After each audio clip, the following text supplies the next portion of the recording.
Mchungaji, mchezo umemalizika hapa. Mabao 2-1 dhidi ya KMC. Kwako kwanza ulikuwa mchezo aina gani? Ni mechi ambayo ilikuwa ni ngumu, lakini mwisho wa siku Simba amekuja kushinda.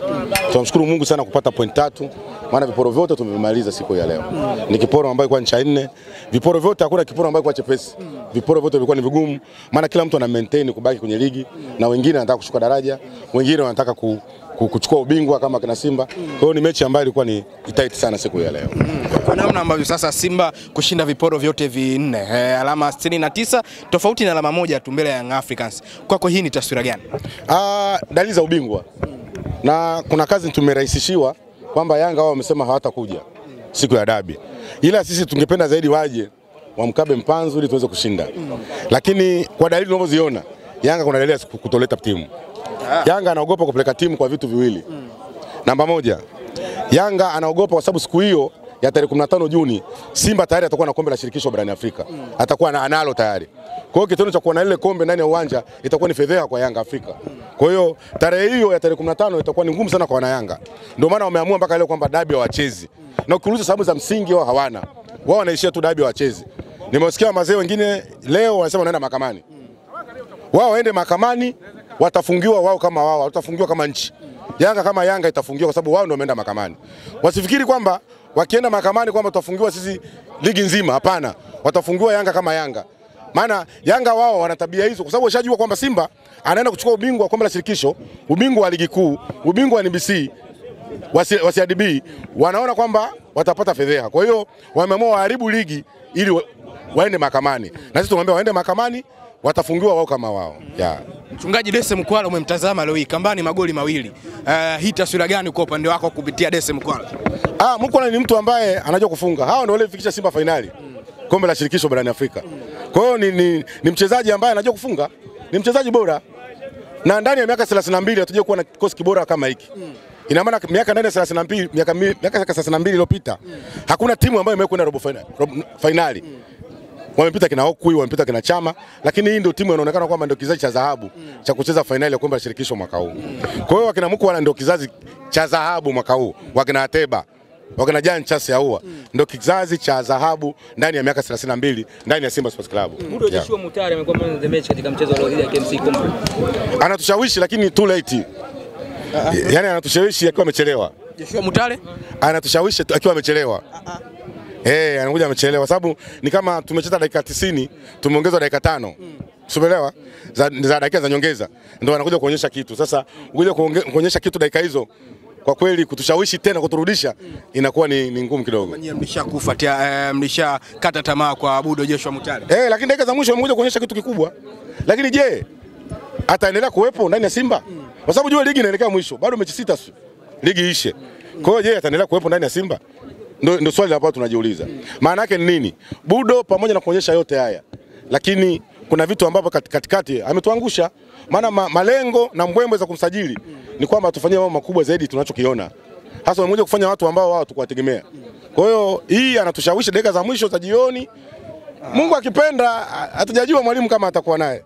Kwa wewe binafsi kama mshabiki wa Simba, performance yake inashawishi kuendelea kubaki? Performance yake mimi inashawishi, lakini kwa mimi niseme ukweli kabisa. Bado tungeendelea kutafuta machaguo mengine. Sio Budo tena. Sio Budo tena. Kwa sababu nikwambia kitu, kuna watu wana uwezo mkubwa zaidi yake yeye. Huyu amekuja tulimpa wakati mzuri zaidi, lakini hakuweza kutupa kitu ambacho tunakihitaji. Kwa ujumla Budo kwa sasa hivi yeye mwalimu wa Simba, yeye ndio atakayeamua endelee kubaki Simba au aweze kuondoka. Baada ya hapa ni kuanza safari sasa kwa namna ambavyo mnamfuata RS Berkane. Mchungaji, kwa namna ambavyo Simba ameshinda viporo vyote 4, zamu ya Berkane, kwako una lipi la kuzungumzia kuelekea mashindano ya kimataifa? Mimi ninachosemea kwamba kesho Jumatatu wana Simba tumekubaliana nao za baadhi tutafunga siku 7. Tutafunga kuanzia Jumatatu mpaka Jumamosi. Yaani kwamba kesho mfungo unaanza rasmi. Mfungo rasmi unaanza kwa ajili ya Berkane. Naomba urudie kwanza mchungaji. Narudia hivi. Kuanzia kesho mfungo unaanza ya washabiki wa Simba baadhi yao. Tutafunga siku 7 mpaka Jumamosi. Ili tuweze kupata ushindi mechi na Berkane. Narudia tena. Tumekubaliana na baadhi wana Simba kwamba tunaenda kufunga siku ya Jumatatu. Tutafunga Jumatatu, Jumanne, Jumatano, Alhamisi, Ijumaa na Jumamosi. jinsi ya kufunga. Tutafunga kuanzia asubuhi mpaka saa 12 tutafungulia. Manuiza tutamusihi Mungu aliumba mbingu na nchi. Aliyetutoa kuanzia makundi mpaka finali. Mechi ya Berkane tuweze kupata sare kule kwao au Mungu asaidie tuweze kushinda tukiwa ugenini. Ndio maombi yetu, tunamsihi Mungu. Na kwa Mungu hakuna ambalo haliwezekani. Kwa hiyo wana Simba kokote pale walipo, siku ya Jumatatu kesho, kama mchungaji wa Simba, kesho tunaanza kufunga.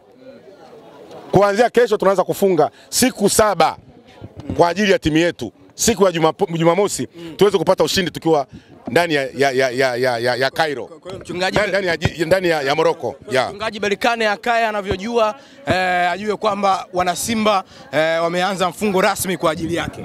Kama tulivyoanza na Mungu, lazima dakika hizi tumalize na Mungu. Huu mfungo umekuwa mrefu kwa sababu ni finali. Siku zote tunafunga siku 3 mnaona, lakini safari tumeamua kufunga siku 7. Baadhi wana Simba tumeshaongea nao, washakubaliana kwamba hawatakula chakula, watakula jioni tu ndani ya siku 7. Tumsihi Mungu mechi ya Jumamosi Simba aweze kuibuka ushindi mechi na Berkane. Mchungaji, siku 7 zinakujaje? Tukianzia Jumatatu mpaka Jumamosi ni siku 6. Ni siku 6, ni siku 6. Kumrazi, ni siku 6. Ni siku 6. Ni siku 6 kwa sababu watu wengine wameanza leo. Kuna watu wameanza leo Jumamosi, Jumapili.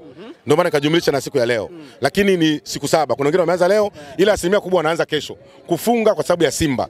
Na mimi nitakuwa naongoza hilo jahazi kuanzia Jumatatu mpaka Jumamosi. Wana Simba tutamsihi Mungu ili tuweze kupata ushindi siku ya Jumamosi. Mchungaji, taarifa zinaenea kwamba kuhusiana na meneja uwanja wa Benjamin Mkapa kung'atuliwa kwenye kiti hicho. Kwako hii taarifa umeiona, lakini pia inaweza kuwa ni solution mojawapo kwa namna ambavyo dabi ya Kariakoo imekuwa kizungumkuti. Mimi niliongea na meneja huyo kabla hajaondoka. Kwa sababu niliongea na watu wa Fire ili wanipandishe pale juu kwa ajili ya maombi siku ya tarehe 25. Yule bwana tulikubaliana naye. Lakini sasa bahati mbaya ndo amepandishwa cheo na hizi. Hata kwa meneja wa uwanja tena kapandishwa cheo. Kwa hiyo yule aliyekuja itabidi nianze tena mazungumzo upya. Maana watu wa Fire tayari nishaongea nao.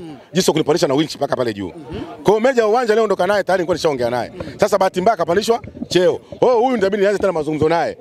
Ili tarehe hiyo waanze kunipandisha pale juu kuomba ndani ya dakika 90. Kwa mchungaji, kwa namna ambavyo unaona Simba na uliotoa tamko kwamba Simba ikichukua kombe basi rasmi utaachana na kuzungumzia mpira.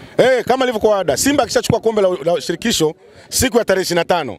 Maana siku ya tarehe 26 na hisi itakuwa mapumziko. Na sasa hisi itakuwa mapumziko. Mama tutamwomba mama iwe siku ya mapumziko. Tarehe 26 mimi rasmi nitaachana na mambo ya mpira. Tarehe 26 mwezi wa 5. Wa 5. Rasmi mchungaji wa Simba. Baada ya kuchukua ubingwa kombe la shirikisho, mambo ya mpira tena nitakuwa sipo, nitabaki kwenye mambo ya mahubiri tu. Mama mtahubiri injili. Utarudi kanisani. Usipochukua unaendelea. Mimi sio kwamba mimi sisemage sichukui kitu.